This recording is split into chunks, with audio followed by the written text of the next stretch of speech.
Also promoting Bearded Diver. He's one of my promotions. But Jesus is first. And I got these at local. Always check your local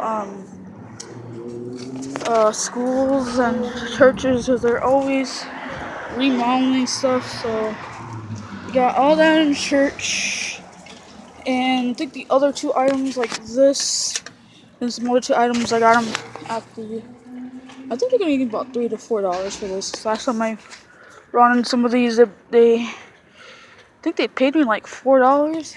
So let's see what I get in the scrapyard today. Stock market is going a little low for the scrap metal, so I just do this for the workout and see what I get. My arm did got better because I was playing Wii yesterday, and my arm hurts. I'm like, okay, let's just go scrapping. It's just kind of cloudy, but it was raining earlier. So see what I get in the scrapyard. So I'll come right back with how much money I got.